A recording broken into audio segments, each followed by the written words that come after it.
And hello, it is great to have you on board for our very first podcast. Jake Smith, my good friend, Bill Colley. We used to work together in radio on the Delmarva Peninsula. Now Bill is how many thousands of miles away? I think it's about 2,200. All right, 2,200 miles away. But we talk all the time, and Bill has a very popular talk show on in the Twin Falls area of Idaho. Correct, Bill? Correct. And with the reach now of the apps on our cell phones, we've got big pockets of listeners over near Jackson, Wyoming, on this side of the Teton Range, and Coeur d'Alene and some other areas too as well. So, and we even had a chat yesterday with somebody who listens to Texas. Wow. And my name is Jake Smith. I anchor a talk show. I host a talk show on the Delmarva Peninsula Monday through Friday. I used to work for Bill. We worked together. So this is kind of a first time that we've had to work together in quite some time, Bill. But we're talking about doing a podcast, and our podcast is called something very unusual, but it's going to stick, I think, with people. Boardwalk Potatoes. Now, I broadcast near the Boardwalk, well, some very famous boardwalks, Rehoboth Beach, Delaware, and Ocean City, Delaware. But potatoes obviously associated with Idaho. In Scotland, they call them tatties. So here we drive those. That's true. You know, I wore my Boardwalk shirt today. Oh, I see that. And I wore my whiskey shirt today. Bill saw the antlers on the shirt. He said, if you were here, they would shoot you because anything with antlers is fair game. Right? Bill, I guess the first question. I'm sorry, say again. We have herds of elk that sometimes wander through town. Oh, I'm sure. I've seen some photographs of that.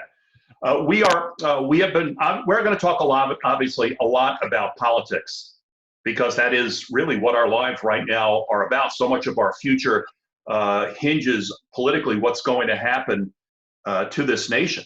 And to politically, obviously, going to affect not only our lives, but our children and perhaps our grandchildren and generations after that. But we're also going to talk about some things that are special to us. Bill, you're going to talk periodically about some very tasty beers that you sample. And you brought some props with you to the studio this morning. And I've also brought a prop of whiskey. It's called Monarch of the Glen. It's the best blended Scotch whiskey I've ever tasted. And we're going to, from time to time, we're going to provide reviews for our podcast viewers on the best beer and whiskeys that we've tasted, kind of a way to give our podcast a little bit of a variety. So it's not going to be all politics. We're going to try to build in some things that we really do like in life. This one's called Vitamin R. I thought that was Prince Renier's beer from his distillery or his brewery. If anyone was ever a fan of the show Longmire, this is what the sheriff drank in the show. Oh, is it? Yeah, and of course the running joke, they were pronouncing it Ranier, but it is known in this part of the world as Vitamin R, is a good, somewhat pedestrian. Well, there's no shortage of different beers to try today, because there are so many breweries popping up all over the country. And it gives people the opportunity to taste beers from various parts of the country where the water tastes a little bit different. Perhaps the barley might taste a little bit different. You know, the farming obviously the soil is a little bit different. So your beers are going to taste different. So you're going to give us a perspective on different types of beers. And this one, the brewery, I could drive there in about 4 minutes. And so it's one of 2 or 3 local breweries here in town. And then there's some very good ones. In McCall, Idaho, and the Boise area. There's a place called Wallace, Idaho, that has 2 breweries. One of those is very, very good. It was near my hotel. Luckily, it's only a short walk. That's good. Visited a couple years ago. But you know what? If you want to put me up to it, I can actually give you a little bit of a taste of what we're going to be doing. Sure. Since I am not the operator on duty. That's right. So you're not violating any FCC regulations right now. None. So here we go. This is the first taste of a Kodo, which is from here in Twin Falls. Is this a more than one beer thirst? The old Schaefer commercial? This can is a single. Oh, okay. All right, so let's see what Mr. Colley has to say. You're watching the very first podcast, and the name of the podcast, Boardwalk Potatoes. Bill Colley, Jake Smith, Bill's out in Idaho. I'm here in Delaware, in Sussex County, Delaware. And Bill is sampling this. All right, Bill, you're had a very interesting reaction to that. It's so many beers today are now IPAs. You know, it's funny, all of these options, and now all anybody wants to drink or make are IPAs. This is a wee bit hoppy. I mean, when I say a wee bit, I'm thinking it's like a liquid powdered alum. So you're not a hoppy beer person. Yeah, this clears your sinuses right out, I'll tell you that. Your voice has changed a little bit in the last 20 seconds. With the vitamin R, on the other hand, this is just like if you were back east, you were drinking a Pabst. Yeah. That would be, and I'll put it this way: as a beer drinker, I was always pretty much just a Yuengling guy, and Yuengling, because it's so low alcohol content wise, right? It's kind of like drinking grown up Coca-Cola or Pepsi. I think that's why. So I mean, I like Yuengling because I like a very light flavored lager, and that's what Yuengling is. You know. And you can drink it after mowing the lawn. Where this type of stuff, I'm not so sure that that would be an after lawn. And no, it might go good with certain foods. I think it'd be good just with a hamburger and a juicy steak. And actually, I think hoppy beers sometimes go well with chicken and the like. I'm not so sure fish. Fish might be. I don't know. You want to find white wine with fish, Bill. I think. What do you think? Wine always reminded me of cough syrup. Again, you are watching the very first Boardwalk Potatoes. Bill Colley, who's in Twin Falls, Idaho. Jake Smith here in the Rehoboth Beach area of Delaware. This is our very first podcast together. It's the very first time Bill and I have done a show, even though it's podcast on the air in several years. I worked for Bill at one time. Bill is now out in Idaho. So we thought we would give you a quick perspective of some of the things going on. Bill, I don't know about you. I've been saying, and you know I've been saying for as long as anyone will listen to me, this nation's in its second civil war right now. What went on last night in Portland, open civil warfare between sides. Our society is breaking down. Those signs cannot be ignored anymore. I know my listeners, at first they thought I was nuts when I said we were in a civil war. Now, most of them believe me. What are people saying in your neck of the woods? Idaho has a reputation, of course, and I guess this goes back to the days of Randy Weaver and some of the other folks who come here and settled in what is called the Redoubt. Most of that is in the northern panhandle, and it's parts of Montana and Wyoming, although it is a feeling, and it is spreading, I think, throughout the region, and that is that what's going on in the coast, coastal cities. Portland and Seattle are not far from here. They're less than a day's drive. You could leave Portland probably this time of the morning and be here sometime mid-afternoon. So people here are a little bit leery of all of that.